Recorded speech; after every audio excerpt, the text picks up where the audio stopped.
Oui, mesdames et messieurs, la victoire est possible.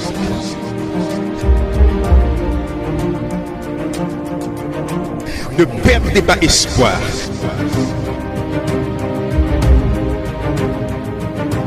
Nous continuons d'avancer.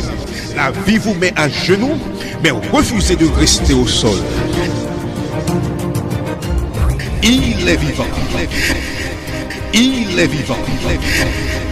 Il est vivant.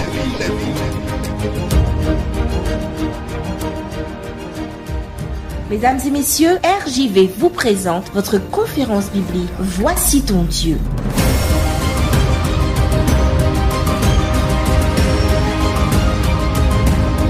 Il est vivant.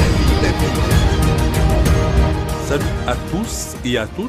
Nous sommes heureux d'être avec vous et auprès de vous pour une série de réflexions autour d'un thème, l'espérance fait vivre, lequel traduit, exprime en quel temps nous sommes.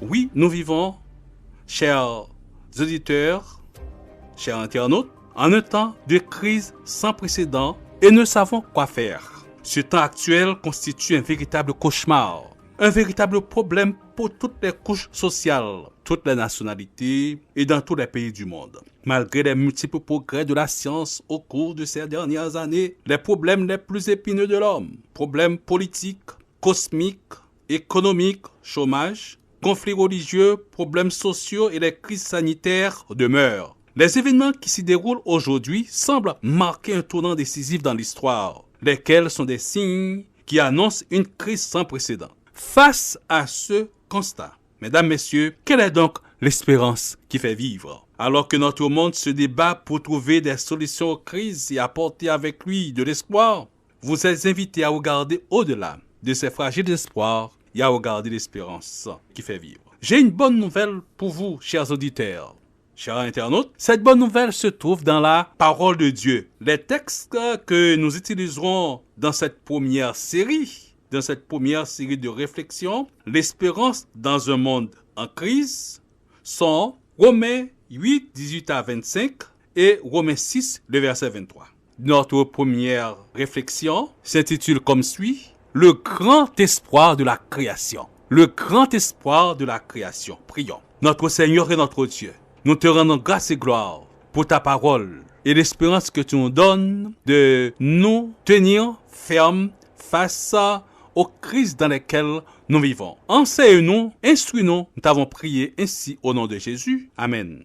Chers auditeurs, j'ai retenu dans un article lu de l'Alliance biblique universelle ce qui suit. La crise la plus importante que l'humanité devra affronter en ce 21e siècle est la crise écologique.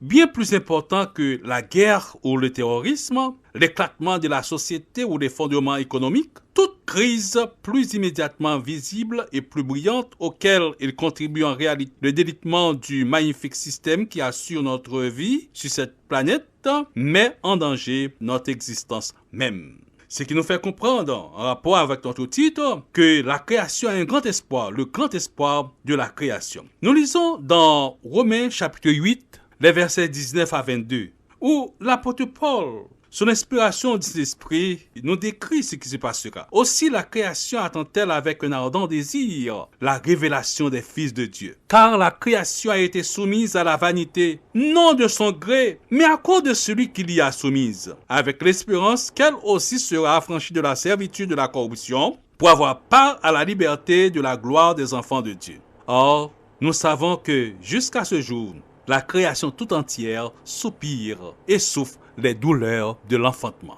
Jusqu'à ce jour, la création tout entière soupire près une espérance. L'épître de Paul aux Romains expose d'une manière systématique le message d'espérance à un monde en crise. L'écosystème à la vie, ou l'écologie ou la nature et l'évangile du salut pour tous les pécheurs. Voyons ce qui se passe un peu dans la nature, dans ce que Dieu a créé. Rappelez-vous bien que Dieu a parlé et tout a existé. Il a dit que l'homme a soumis toute la création, y compris aujourd'hui le cosmos, au service de sa vanité, de sa corruption. Les soupirs de tous les opprimés montent vers le grand juge. Les soupirs de tous les opprimés montent vers le grand créateur. Mesdames, messieurs, le livre de la Genèse présente un magnifique récit de la création de Dieu.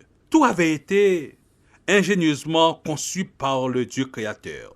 En Éden, l'harmonie régnait. La souffrance et la mort n'existaient pas. Mais la liberté de l'humanité dépendait de sa loyauté envers Dieu. Voici Dieu qui dit à l'homme, tu pourras manger de tous les arbres du jardin, mais tu ne mangeras pas de l'arbre de la connaissance du bien et du mal.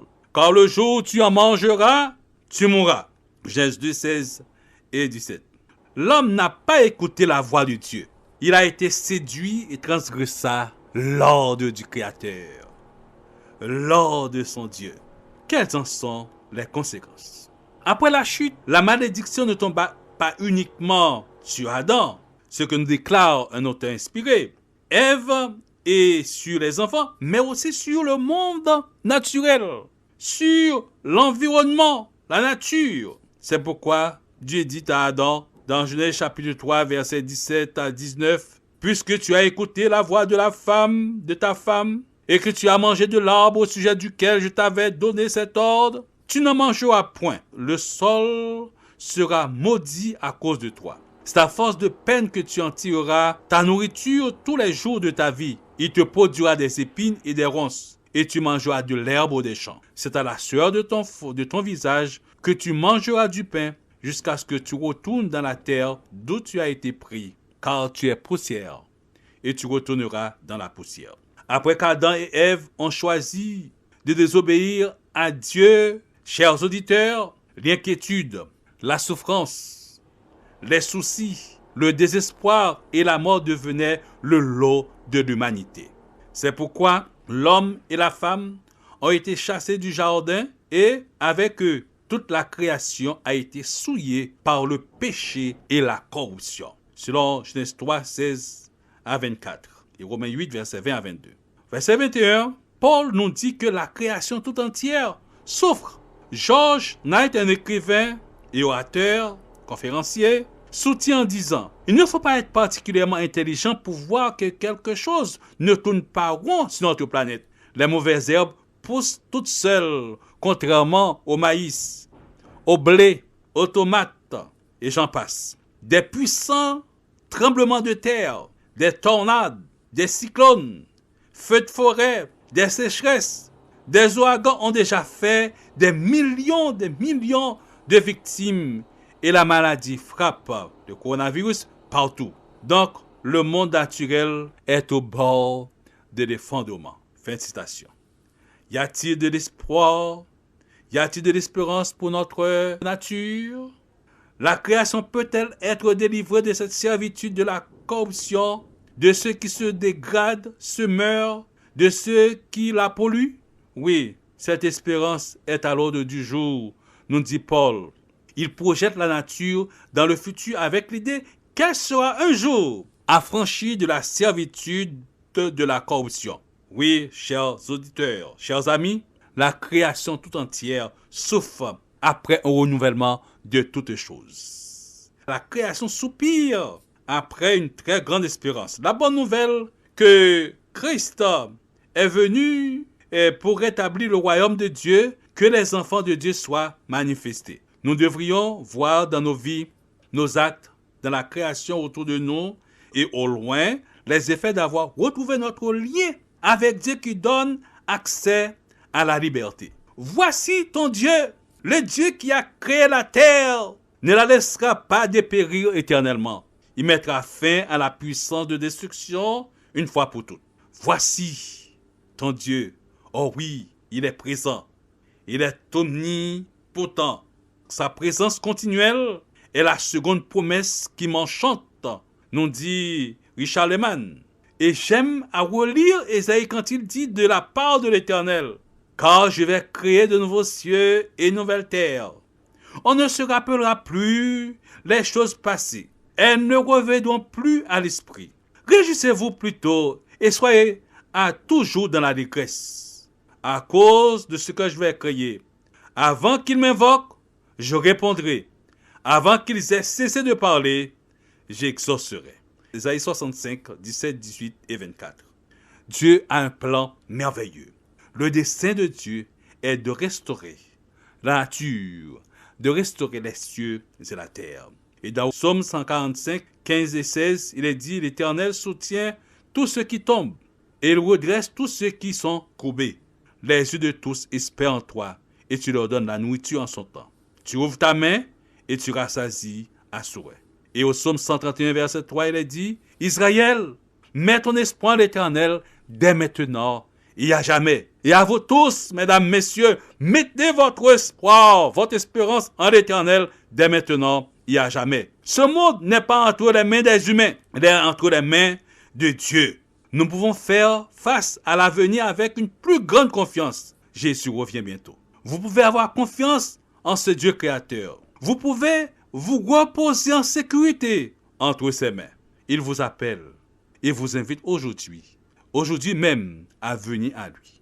Le Dieu créateur, Jésus le créateur s'adresse à votre cœur en cet instant même. Voudriez-vous lui dire, pendant que nous prions, oui Seigneur, je veux te faire confiance totalement, je veux te faire totalement confiance dans tout ce que tu as créé et je te donne ma vie?